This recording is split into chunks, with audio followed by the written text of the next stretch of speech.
I have a message for you. Stop living in your excuses. No one wants to say it out loud because we have built a society where everyone is just so freaking sensitive. And I get it. Do we need to be accommodating? Absolutely. However, no one is being called on their excuses. Well, I'm not ready enough. And, I need a little bit more, or I don't know enough. Who cares? Get it done. We're going to talk about 3 self-check questions to get you out of your head, to get you out of your stories, so you can actually cut through the BS and start moving forwards.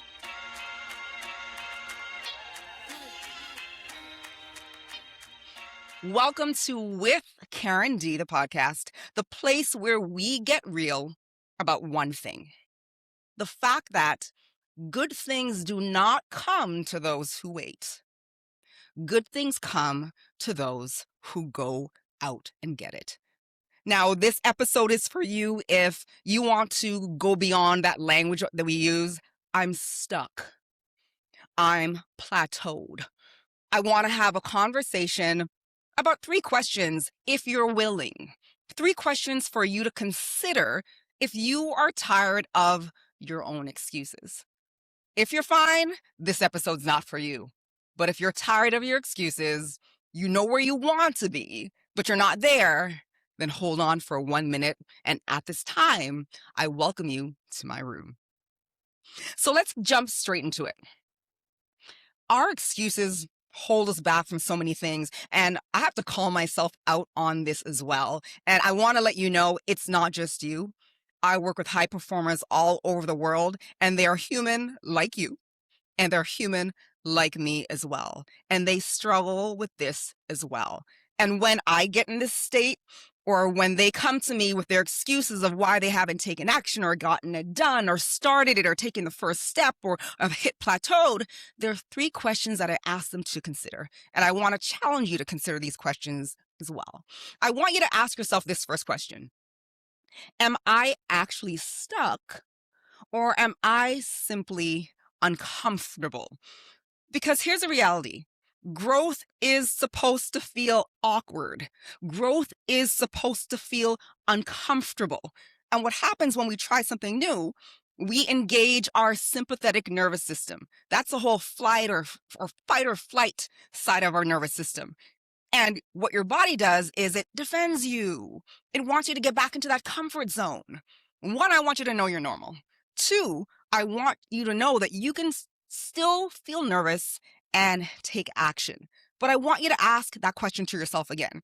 Am I stuck? How do I define stuck? Just pause right there. What does stuck really mean? Ask yourself that question.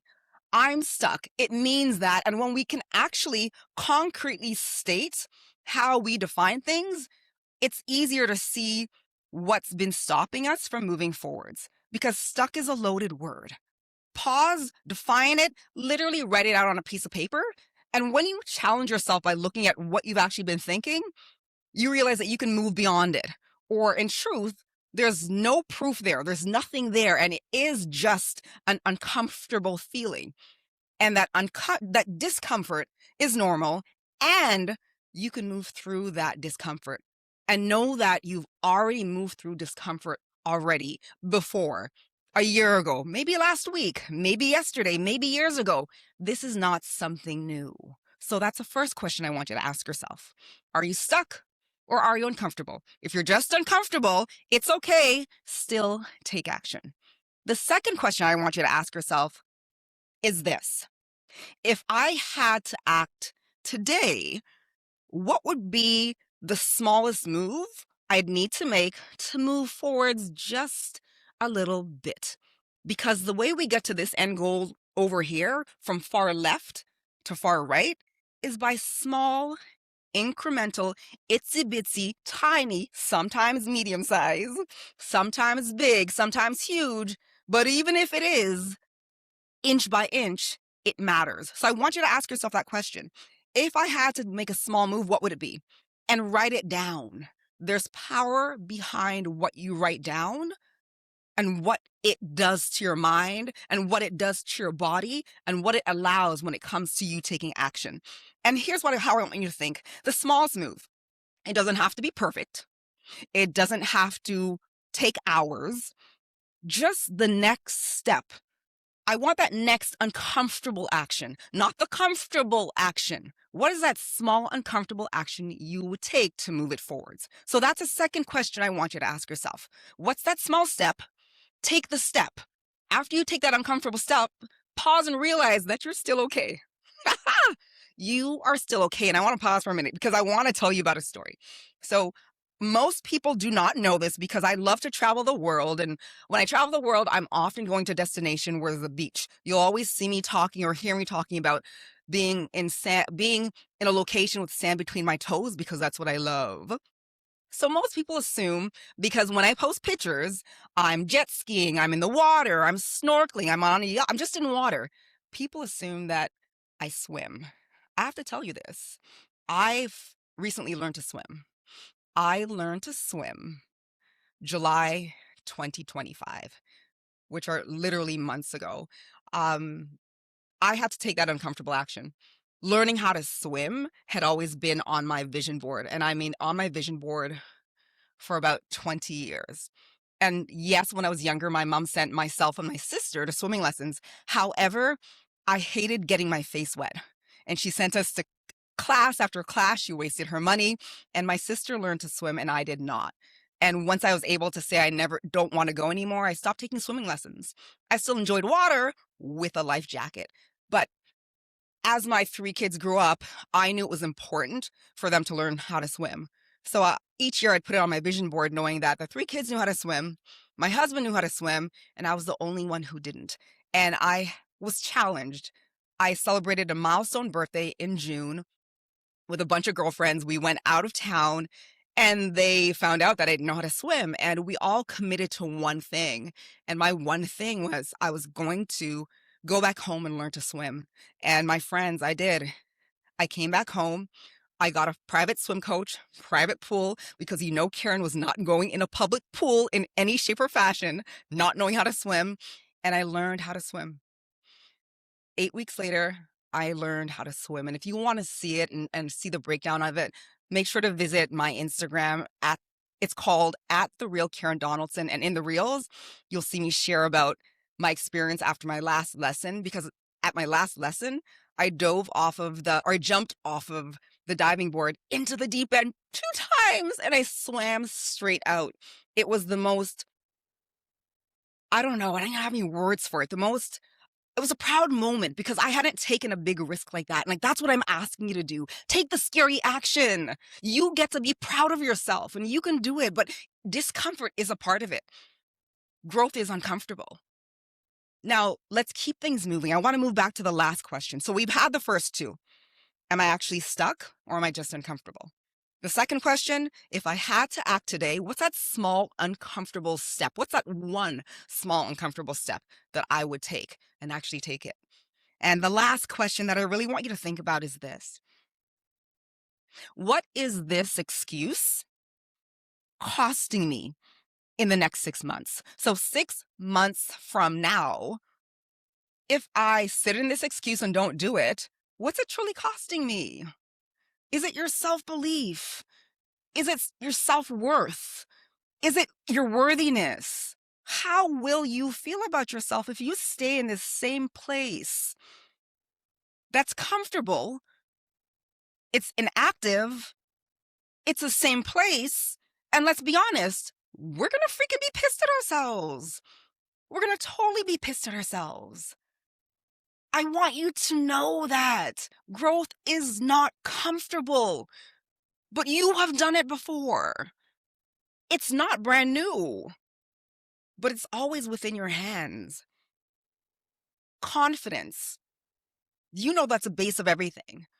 And I want to remind you that confidence is not an emotion. It's a skill set and it's a behavior. It's a decision. And showing up with increased confidence has nothing to do with perfection.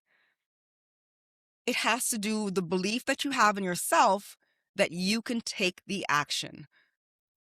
So when it comes to moving forwards with increased confidence, I want you to consider committing to taking the action. Far too often, people commit to the end result. Well, I need to get this. I need to achieve this. Wrong thing, wrong way to go about it. Have belief in yourself that you're capable enough to just take the action, because that's where the power lays. Will you achieve it? Yeah, we want the achievement, but we have to realize that sometimes when we're looking for a certain result, we are not even in control of that result. For example, you're auditioning for a commercial. You are 10 out of 10. You might go in for the audition. However, the director thought you did a great job, but they're not looking for someone with black hair. They're looking for someone with red hair or blonde hair. And that has nothing to do with you. And that's just a concrete example. And this is why I ask you to consider to build your confidence through committing to yourself and the action that you want to take, because that's the true win. So that last question there that I want you to consider is, what's this excuse costing me in 6 months? And I want you to write it down and see where it resonates, because you know you don't want to be there. And that's where that excuse will hold you. And my friends, I'm going to say it because no one wants to say it. That is your choice. Let go of the excuses. No, it's not your parents' fault. No, it's not your friend's fault. No, it's not your bank account's fault. No, it's not your lack of education or too much education. No, it's not because you don't have a vehicle or you have 5 vehicles or you're a mom or you're a single mom. Yes, I was one too. I'm calling single moms out. Single parent, multiples. I have an aging parent, a sick animal. I get it. We all have stuff going on.